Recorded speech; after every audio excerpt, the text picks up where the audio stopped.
என்னடா கல்யாணத்தை நிறுத்த சொன்னாங்க? கல்யாண பொண்ணு இங்க இருக்கும்போது இவன் பாட்டுக்கு வேற ஒரு பொண்ணுக்கு தாலி கட்டிட்டு வந்துட்டான். இப்ப மேடம்க்கு என்னடா பதில் சொல்றது? டேய், முதல்ல அவங்க 2 பேர் ஜோடியா இருக்கிறத போட்டோ எடுத்து அனுப்புடா.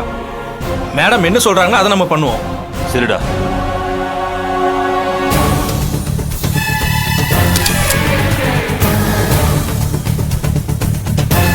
சீக்கிரம்டா. சரி, பொண்ணு மாப்பிள்ளையும் இப்படியே நிக்க வச்சிட்டு இருந்தா எப்படி? முதல்ல சாமி முன்னாடி நின்று ஆசீர்வாதம் வாங்கிக்குவோம். வாங்க போலாம். வாங்க.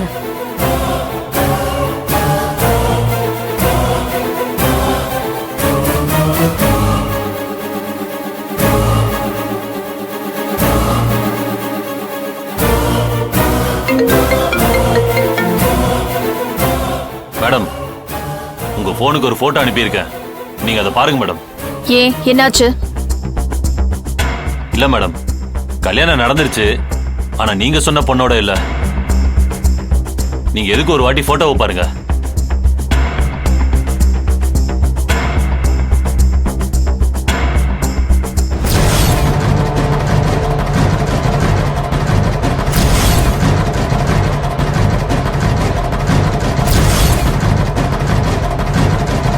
என்னாச்சுமா? டாடி, அந்த வினோதனி நம்மளை ஏமாத்திட்டா. நம்மள முட்டாளாக்கிட்டா டாடி.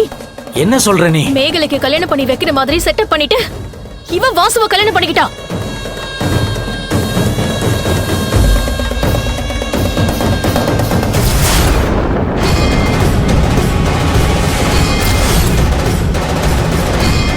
முதல்ல இந்த விஷயம் திவ்யாக்கு தெரியக்கூடாது.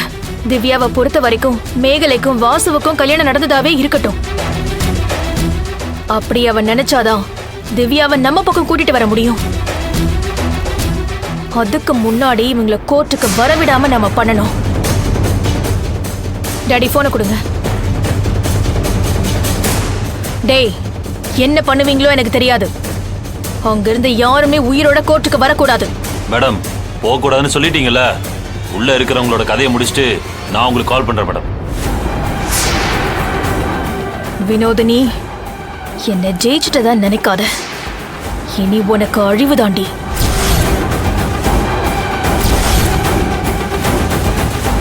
டேய், உள்ள போனா தேவையில்லாத பிரச்சனை வரும். எப்படி கொஞ்ச நேரத்துல வெளியே தான் வருவாங்க. அங்கேயே வச்சு போட்டு தள்ளிடலாம். வாங்கடா போலாம். வாடா. ஓம் தாயே போற்றி போற்றி. 3 நாளா வேற யாருக்கோ கல்யாணம் பண்ண இந்த பொண்ணு ஓடி ஆடி வேலை செஞ்சது. கடைசியில சாமி இந்த புள்ள கழுத்துக்கு மாலையை போட்டிருக்கு. எல்லாம் அவன் செயல்.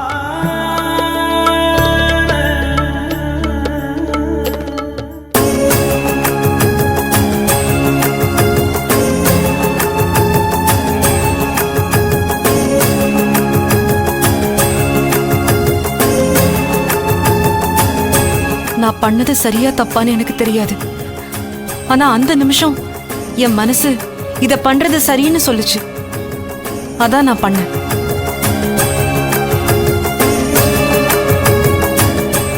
எனக்காக, என் மகளுக்காக யாருமே செய்ய துணியாத தியாகத்தை இவங்க எனக்கு பண்ணிருக்காங்க. இவங்களுக்கு காலம் முழுக்க நான் நன்றி கடமைப்பட்டிருக்கேன்.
அம்மா, நான் செய்யறது சரியா தப்பான்னு எனக்கு தெரியல.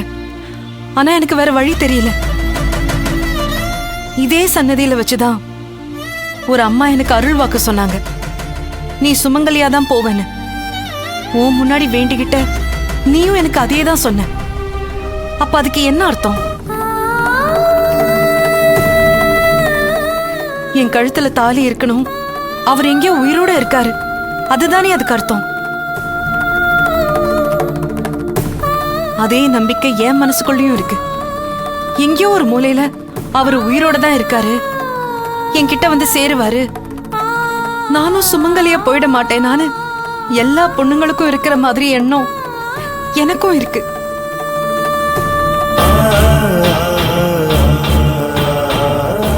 அவர் கட்டின தாலிய சுமங்கலி பூஜைங்கிற பேர்ல என் கழுத்துல இருந்து கழட்டிட்டாங்க.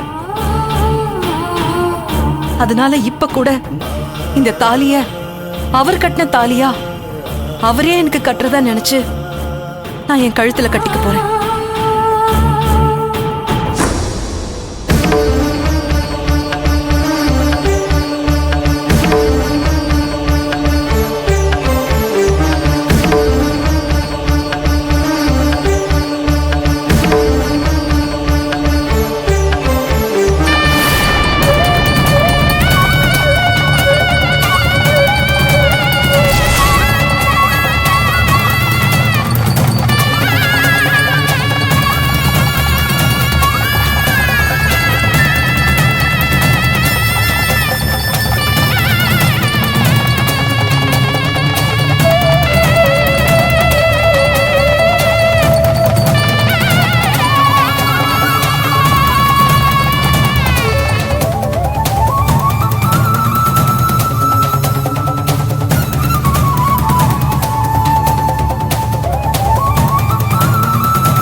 ஒரு வகையில இந்த பிரச்சனை இவ்ளோ சீரியஸ் ஆக நானும் ஒரு காரணம் தான். திவ்யாவை உங்ககிட்ட ஒப்படைக்க வேண்டிய பொறுப்பு எனக்கும் இருக்குங்க. அதுக்காக தான் இந்த கல்யாண ஏற்பாட்டையும் பண்ணேன். ஆனா திவ்யாவுக்கு இதுல விருப்பம் இல்லைன்னு நினைக்கிறப்போ எனக்கு என்ன பண்றதுன்னு ஒன்றும் தெரியல. இப்ப அவ மனசை மாத்துறதுக்கான சூழ்நிலையும் நேரமும் நம்ம கிட்ட இல்ல.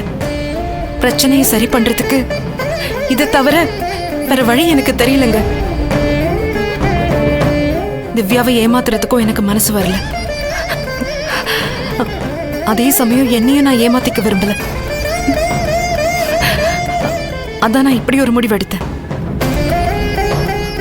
ஊர் உலகத்துக்கு நம்ம கல்யாணமானவங்க. 4 செவத்துக்குள்ள நாம நல்ல நண்பர்கள் தான்.